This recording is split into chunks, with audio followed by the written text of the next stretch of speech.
आप देख रहे हैं नेट्रिक न्यूज, साहस सच कहने का। प्रधानमंत्री नरेंद्र मोदी ने भ्रष्टाचारियों को सख्त चेतावनी देते हुए कहा था, न खाऊंगा न खाने दूंगा।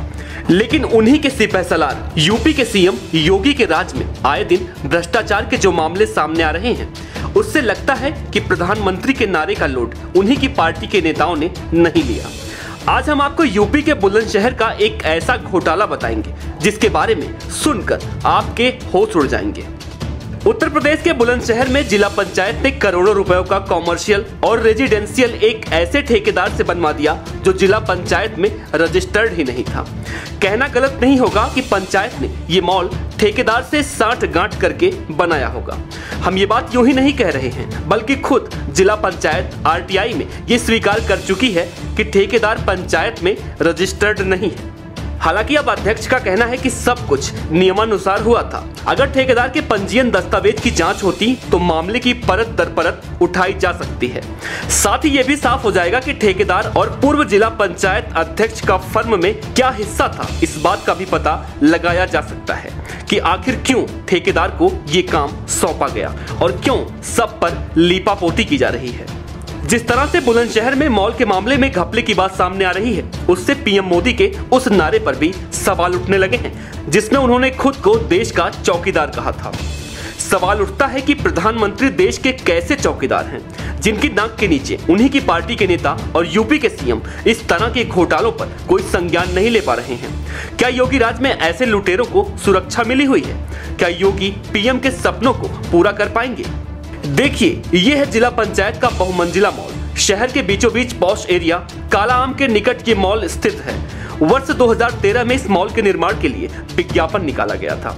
कहना गलत नहीं होगा कि यह विज्ञापन निकाला ही गया था खेल करने के लिए, क्योंकि विज्ञापन में एक शर्त रखी गई थी जिसमें व्यावसायिक और आवासीय करोड़ों का कार्य करने वाले अनुभवी और दक्ष ठेकेदार को इसमें टेंडर डालने के लिए अनिवार्य बताया गया था।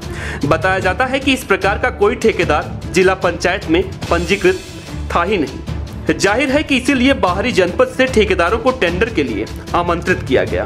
पूरा घपला यही किया गया। टेंडर की अनिवार्य शर्तों के बहाने बाहर की एक कंपनी को मॉल निर्माण का ठेका दे दिया गया। बताया जाता है कि इस ठेकेदार के संबंध में उस समय पंचायत के न केवल अधिकारियों से थे, बल्कि पंचायत में मौजूद राजनीतिक दलों के पदाधिकारियों से भी थे। जब मॉल का विज्ञापन निकाला गया तब काफी विवाद भी गहराया था। इसे लेकर शिकायतें भी की गई थी, लेकिन सब कुछ मिला जुला था, इसीलिए आपस में ही मैनेज हो गया। लेकिन जब सत्ता बदली और यहाँ वर्षों से तैनात रहे अपर मुख्य अधिकारी का ट्रांसफर लखनऊ हुआ, तब जाकर सामाजिक कार्यकर्ताओं ने आरटीआई लगाई और जानकारी हासिल की। तो पता चला कि जिस ठेकेदार को मॉल की ठेकेदारी दी गई है वो रजिस्टर्ड था ही नहीं। 2013 में जब हमने निविदा निकाली ना मॉल बनाने के लिए, तो हमने उसमें निकाला कि जिन ठेकेदारों के पास अनुभव और दक्षता है वही इस मॉल में जो है आमंत्रित करें, क्योंकि जिला पंचायत में किसी भी ठेकेदार के पास इस तरह का अनुभव नहीं था। तो जिसके पास अनुभव था और दक्षता थी उसी को हमने काम दे दिया। इसमें जो आ रहा है कि आप लोगों ने आरटीआई भी गलत दे दी डिपार्टमेंट में? नहीं, आरटीआई के बारे में अभी मेरे संज्ञान में नहीं है, लेकिन अगर गलत दी है तो संबंधित अधिकारी से जांच कराएंगे इसको, क्यों उन्होंने ऐसा कहा। सुना आपने, पूर्व चेयरमैन हरेंद्र यादव पर अपने ही कार्यकाल के दौरान धांधली का कितना संगीन आरोप है। हरेंद्र यादव एक बार चेयरमैन थे और एक बार उनकी पत्नी भी चेयरमैन रह चुकी हैं। जिला पंचायत अध्यक्ष के बयान से साफ है कि लीपापोती हो रही है। यदि सही से जांच की जाए तो मॉल का ठेका किस कंपनी को दिया गया है, इस कंपनी में कौन डायरेक्टर है, उस समय कंपनी में कौन डायरेक्टर था, जिला पंचायत का ठेकेदार से क्या नाता है और मॉल निर्माण पर कितना खर्च हुआ, तो दूध का दूध और पानी का पानी साफ हो जाएगा। साथ ही मॉल निर्माण में किस किस ने हेराफेरी की, किसने कितने लूटे, इस बात का भी पता चल जाएगा।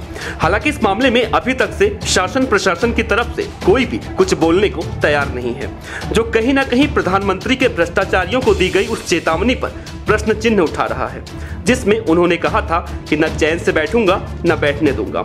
बुलंदशहर में मॉल घपले को लेकर हर तरफ ये सवाल उठ रहा है कि जब पीएम ईमानदार है, वे खुद को देश का चौकीदार कहते हैं, तो कहां है न खाऊंगा न खाने दूंगा वाला देश का चौकीदार? आखिर वे यूपी के घपले घोटालों पर सुध क्यों नहीं लेते? नेट्रिक न्यूज के लिए बुलंदशहर से इकबाल सैफी की रिपोर्ट। हमारे साथ जुड़े रहने के लिए हमारे YouTube चैनल को सब्सक्राइब करें, साथ ही बेल आइकन को दबाएं। नेटवर्क न्यूज की खबरें सबसे पहले देखने के लिए।